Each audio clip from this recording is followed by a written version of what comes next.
Welcome everyone to the V3 implementation call. Today is March 23rd. We're happy to have you with us this morning. Just as a reminder, these sessions are recorded. They're provided on our website and also on our YouTube channel for you to go back in and revisit or to share with a team member that wasn't able to make it to the meeting. Our wonderful Chris Hoffman goes in and timestamps the videos that are up on the YouTube channel. So if there's a topic that you want to just go straight to, you can do that. Chris has made that super easy to access. We do consider these meetings conversational.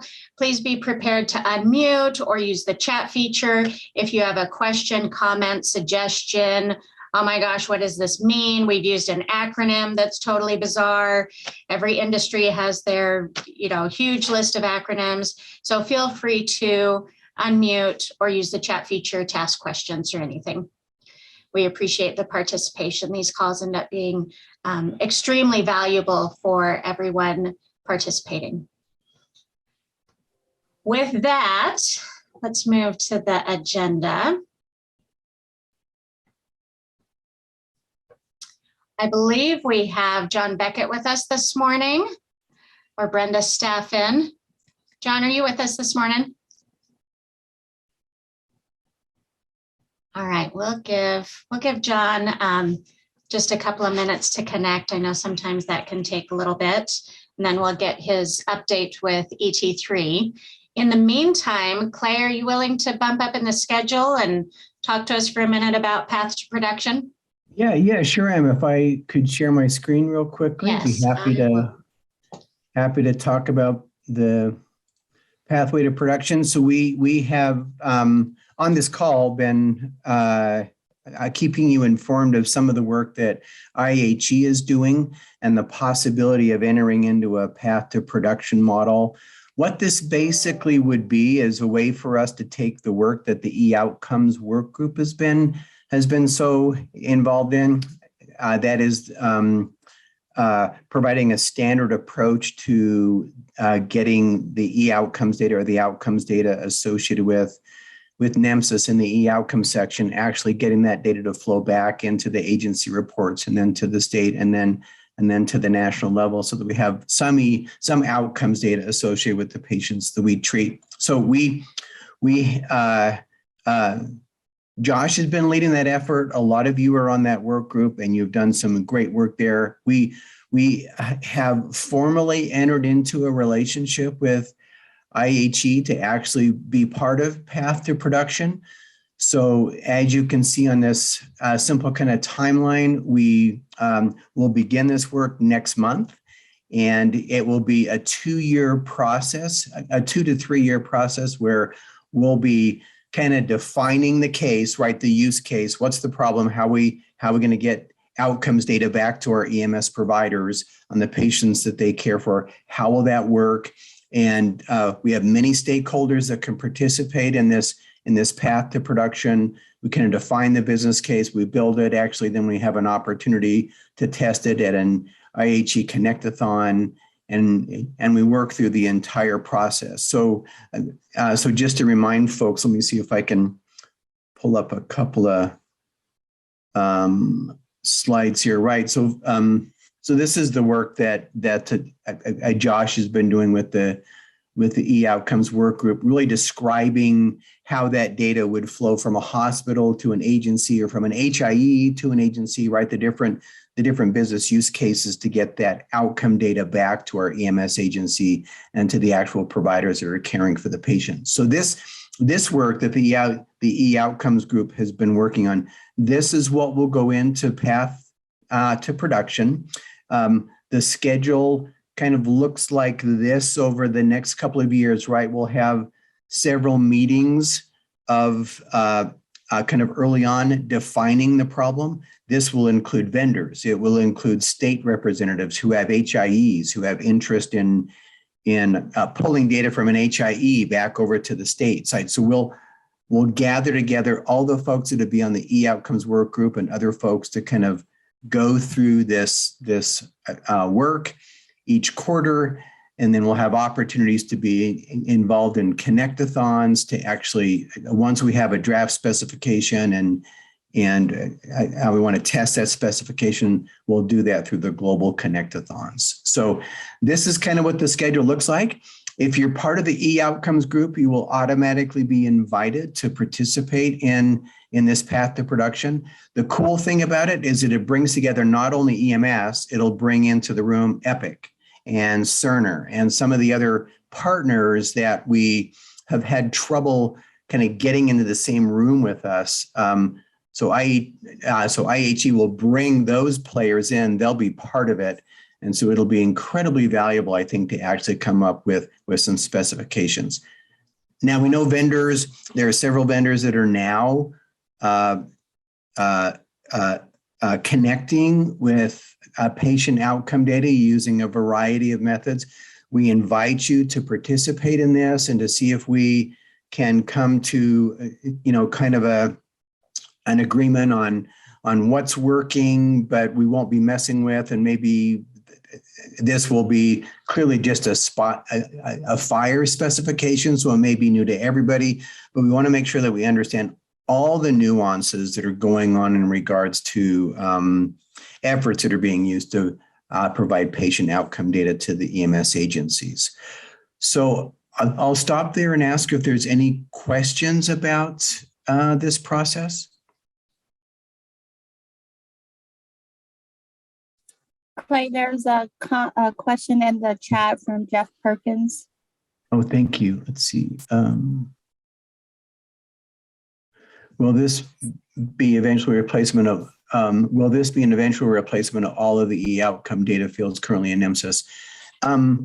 Probably not. We'll see how the specification kind of rolls out. I think what the e-outcomes work group has been kind of concentrating on is that with 3.5, the e-outcome section really only includes national elements, those that are deemed to be important to be kind of collected for research purposes. So, for example, I think the diagnostic codes out of the ED and out of the hospital record are in the e-outcome section, where the other products that are connecting with patient care reports may be collecting a lot more information, insurance, other things that are important to the EMS agency. There really isn't in the outcome section. It may change. The outcome section may change a little bit, but this would be supporting the outcome section, plus it would be supporting any additional items that states or vendors have been asked to add to their current products. So I hope that answers the question, Jeff. Thank you. Oh, you're welcome.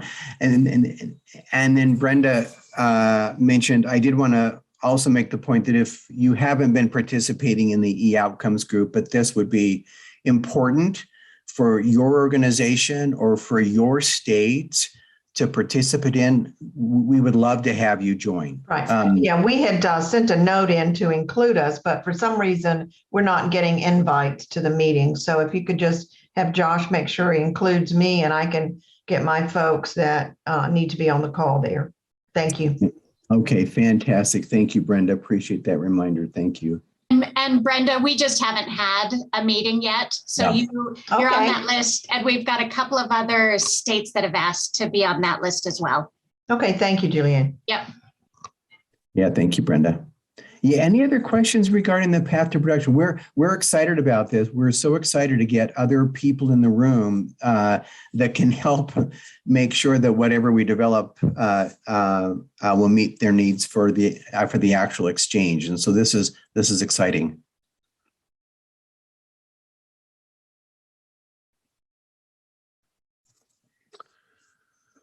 All right, Julianne, if there's no other questions, I'll turn it back over to you.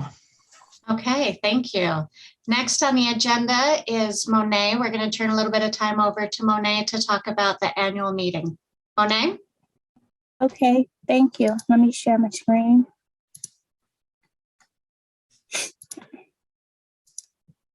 Okay, good morning or afternoon, everyone. I just would like to extend an invitation to you personally to join us for the annual meeting.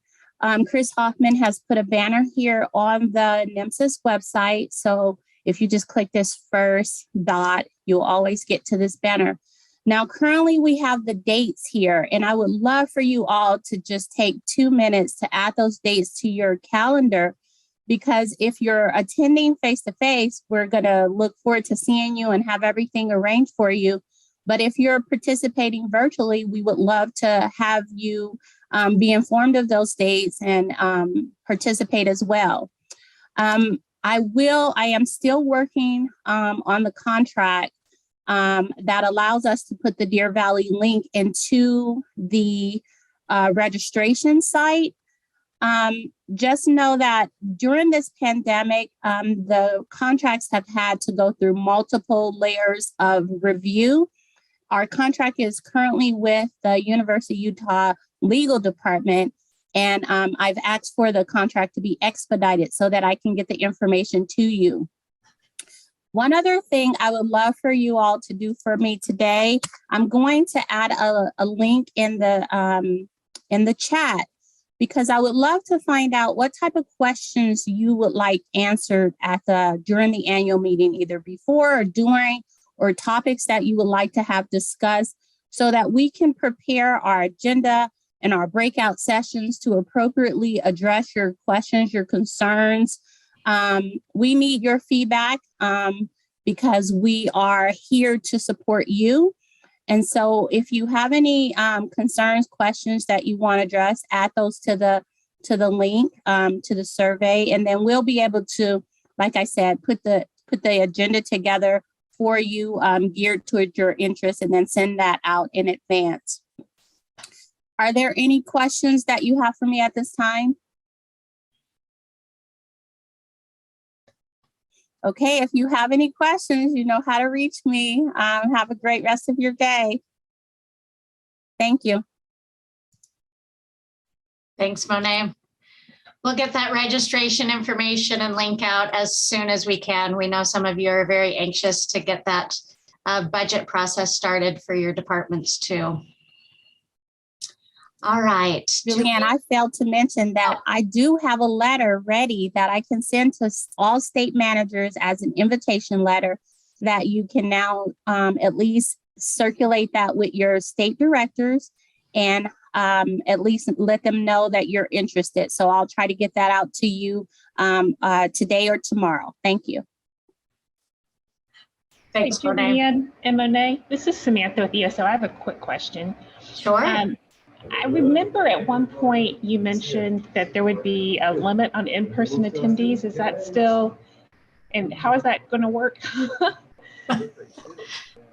Yeah, that's a great question, Samantha. I have to let you know, I am consciously keeping my ear to the ground about all things related as it relates to the COVID pandemic, the next surge that's coming, and what we'll be allowed to do in that particular county and in that venue.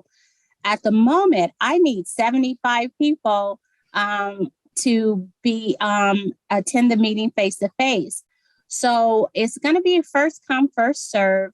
I'll let Clay and Julianne talk maybe more about how many vendor participants. But until I actually have the registration site up and ready and start to monitor those registrations, I currently don't know. And that's why I wanted to send out the survey this morning to get a better idea how many people are actually wanting to attend in person. Right now, we are definitely needing 75 people to attend. And if we start to approach something over that number, I'll just continue to monitor the requirements of the venue and in that county. Is that a sufficient answer? Yes, that helps. Thank you very much. Okay, thank you for the question. Maybe I'll add just a couple comments. Thank you, Monet. That was well described. We also recognize that for states, it's a little bit more of a problematic process to receive permission to actually attend. So we'll fill it as the applications come in, but there'll probably be a limit per software company. We're still trying to work through that, and then clearly we'll be saving spaces for states that need a little bit more time to kind of complete the process to ensure that they can attend. And so we'll we'll work closely with both audiences to make sure we have good representation and hopefully 75 people there. So.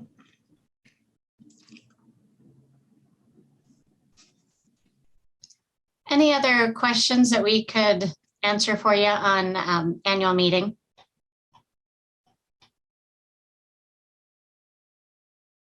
And we know you're anxious for that information agenda, invitation letter, and registration.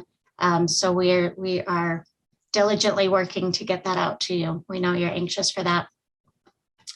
Do we have anybody from ET3? We've got somebody on a phone number, so I just don't want to, I don't want to step over ET3 if we're able to address that. Okay. Next on our agenda then, items from the Office of EMS, NHTSA. Mr. Eric Chaney's with us this morning. Eric, is there anything that you want to bring up and discuss with this group? Good afternoon, everyone. Can you hear me, Julianne? Yes. Excellent. So I just wanted to mention that we are about a third of the way through our vendor meetings. I thank all the people who's taken the time to talk with me and share information. We are going to summarize what we've learned, and there's been some consistency. I don't want to spoil the outcome, so I don't want to talk about specific things at this point, but there's been some consistent comments, some consistent recommendations, and our plan is to put all these together and summarize them and have them at the meeting in August when we get together. And for those that join us virtually, we'll also be as soon as we're done this round with the vendors, my next step is going to be to meet with the state EMS directors and ask kind of the same questions. And I don't think I'll have that done by August, but I'd like to have a fair amount of them done by then. So that's the next step. I don't have anything else for the group this morning unless there's any questions specifically for me.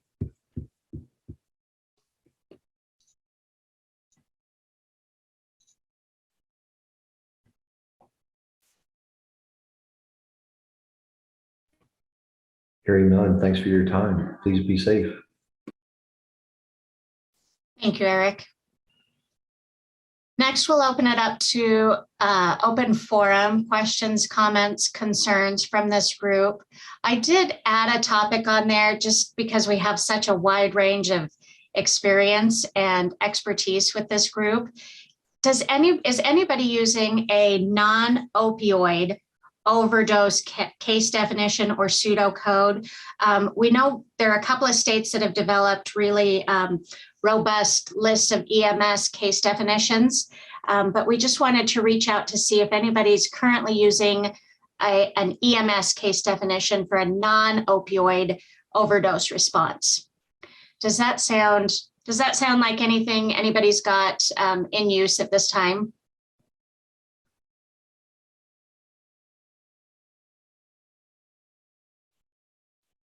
Hey, Julianne, maybe I can add a little bit of context here just to maybe help a little bit. So, so we're trying to provide kind of a standard approach to looking at overdoses using Nemesis data. Specifically, several states currently have developed models for looking at opioids, right? Opioid overdoses, and lots of great work has been done, even kind of validating the approaches that have been used using Nemesis data at the state levels. We're just wondering if any of the states or vendors have been asked perhaps to develop kind of a code set for pulling out all overdoses, right? So it doesn't need to be non-opioid, right? We're kind of looking for an overall pull. There's lots of F codes, and we could just pull F codes and T codes till the cows come home, right? But it can be a little confusing in that regard, right? Because some of those codes are associated with recovery or perhaps not an overdose, right? So just wondering if anyone had come up with a process. Looks like Ridgely mentions that perhaps they have something in the queue. Would love to love to see that. We can make those connections. Felicia mentions biospatial. Biospatial, I think we have representation from biospatial on the call. I wonder if any of the vendors, including biospatial, has done some work in this area. Clay, this is Ridgely. I was typing while you were talking, so I'm not sure. Oh. You're looking for other things besides opioids, or are you looking for? That's what you're looking for, right? Right. We're looking for overall, or if you've got pseudocode that collects overdoses other than opioid, that would also be helpful. Right. Great. Yeah. Thank you. So we've done a few of them, and there's definitely a lot of confusion about the codes, like you mentioned, that the F codes are use of drugs, but not overdosing, which is the T codes, T40. So are you talking about trying to provide guidance for new programs that want to do these monitorings? Yeah, David, good question. Yeah, I think we're just looking for examples, right? So if anybody's willing to kind of share an example with us, we've been tasked by ONDCP, which is the White House committee that's looking at overdoses in the country, just to kind of see what folks are doing with Nemesis data to be able to identify overdoses. And you're right, the F codes are very tricky here. So if anybody has code that they'd be willing to share with us, just what you've done in this space, that would be incredibly helpful and informative for us as we try to help some of our federal partners kind of solve some of these issues. This is Josh with Biospatial. We've implemented several definitions on behalf of CSTE in several states covering opioid and general overdose definitions. State of Virginia has an explicit non-opioid overdose definition as well. Just be forewarned that several of these utilize chief complaint narrative, more importantly. Yeah. Thanks, Josh. Yeah, that's the one thing you're right that we wouldn't be able to rely on the national level, right? Is the narratives. Joshua, I think we found the VA one the Virginia code set on the website. So thank you for bringing that to our attention. Josh, if you have any others that you think are a little bit different from what Virginia is doing, we'd love to look at that if you'd be willing to share it. Sure, just reach out. Thanks, Josh. Thank you. Any others? Any other states or vendors have kind of delved into this a little bit?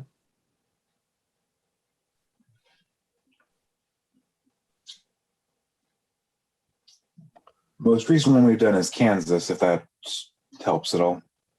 Oh, great. Okay. And I'll jump on real quick here. Clay, I'm Chad with Kansas. And David's right. Like the issue we ran into in Kansas and Biospatial reports our data out for us. But, we had actually, we report as a state to ODMAP. And so we recognized that we really weren't capturing overdoses overall, especially non-opioid stuff. And so we actually tried to, we sent out impression lists. We have 105 agencies that use direct entry into our EPCR system, but then all of our others that use third-party vendors, we sent out a impression list to all of them, identifying overdoses and the types. And so we had opioid types and non-opioid types, but the issue we ran into, and Dave and those guys pointed out, and we decided that we were just trying to do a quick fix. And then as we move to version 3.5, we're going to short up. But the issue is exactly in the use of the ICD-10 codes and trying to figure out which codes are going to be most appropriate. And so my suggestion actually to the group or to Nemesis or to somebody is if we could get more of a national consensus in the EMS side saying, look, here's the codes that need to be used for, a methamphetamine overdose or, pick which overdose it is. If we had consistent codes and these are the ones that are recommended to be used, I think that would make it a lot easier for everybody overall in that process. Yeah, thanks, Chad. That's a great recommendation. We certainly have defined lists, but we haven't tried to develop an overall overdose. We have We have case definitions for opioid that's available on the website, but we don't, you're right, we've done nothing for overall overdose. Chad, if you might be willing to kind of share what you passed out to your agencies, that to your providers, that may help us a little bit if we could look at that. Yeah, I can shoot that list to you. And the other thing I was going to mention, and Josh mentioned about the narrative. I mean, it's beneficial because, you know, our narrative can grab stuff, but I will warn you that the downfall of the narrative grabbing stuff is that as a case example, one of the things that gets reported out as an overdose for us is if overdose is listed in the narrative, then it grabs that run. Well, what we have found is situations where EMS crews are dispatched for an overdose, and then they get there and they find out that it's not an overdose. Well, you know, they put the complaint by dispatch in as overdose, but so many people still have the habit of in their narrative going in and typing right away, initially dispatched to an overdose. And so once it does and it grabs that, it's reporting that out as an overdose. And so that's one of the re-education tools that we're going to work on this year with agencies is, hey, you know, don't duplicate stuff if you don't need to, because it's going to give us a little bit of bad data. Yeah, good point. But they might need to do that though, because they need to justify that they rolled HOTS for this call, because they'll get different billing rates for emergent versus non-emergent responses. Yeah, but that's all defined. I mean, they can define that everywhere else in their run, and a lot of other elements should be able to define. You know, we have a lot, I shouldn't say a lot, we have a number of agencies that when we talk to them about their documentation using Nemesis elements, and we talk to them about the narrative and those things, we hear exactly what you're saying a lot, David, of people going, well, that's where our billing company said it needs to be in the narrative. And as a former EMS director, my comment to our billing company was, no, you have the entire run, and it documents a lot of things in there, and everything you need is in that ticket. And a lot of it is using the Nemesis elements. And so we're not going to duplicate stuff in the narrative just because it's easier for you as the billing company to go find it. So I get what you're saying, but if it's something that's documented elsewhere, so if you're doing complaint reported by dispatch and you're saying that the complaint is a narrative or the complaint is an overdose, and then you're also documenting that it was emergent response with lights and sirens used, then that should be enough to suffice that one sentence of saying initially dispatched to an overdose, because you're already saying that. Gotcha.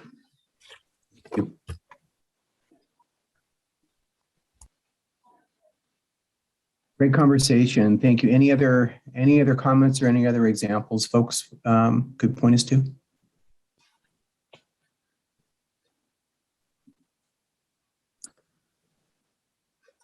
Okay, great, Julianne. Appreciate the time. Thank you.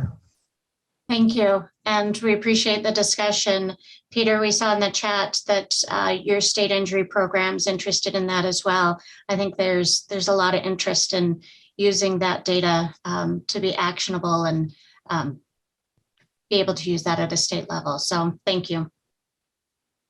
Any other topics for open forum?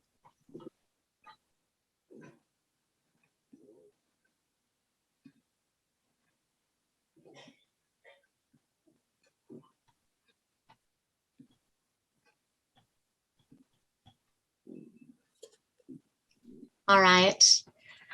On the agenda, I'll just call your attention to the next public training that we have coming up. Jen Correa and Lauri Bradt will do basics of V3 onboarding. This is open to whoever is interested, states or vendors. It'll be a basic overview of, actually it's 3.5 onboarding. So not just V3, but V3.5 onboarding. And that's Tuesday, April 5th. And a reminder of that will go out in the Google group. And now that I say Google group out loud, that reminds me that several of you were having trouble getting Google group notifications. If you're still struggling with that, please reach out and let us know. Chris has developed a good process for that. And so we're having better luck getting those notifications out to those of you who are signed up on the Google group. You can, for these meetings, you can also just put in your calendar the connection that is shown on the agenda. And if you've got an old one from last year, this is still the connection information from last year. We have not changed that yet. So that will hopefully remain in effect the rest of the year. The only reason we change it is if we had a problem with spam or something like that. The next V3 meetings aren't till April, and oh my gosh, how did we get to April this fast? April 13th and 27th. We try and always keep the V3 implementation calls on the second and fourth Wednesdays of the month. If you have a topic or an issue that you know what you would like to have brought up on a V3 call, shoot us an email, and we're happy to review that. And with that, I think we're good. I think looking in chat, we're good with chat. It just seems a little strange for such a short meeting, but I'm going to go with it. We're just gonna do it. Thank you so much, everybody, for being with us this morning, for contributing to the conversation. We really appreciate your insight and your expertise. It is very valuable. And be safe out there and have a great rest of your day. Thank you, everyone.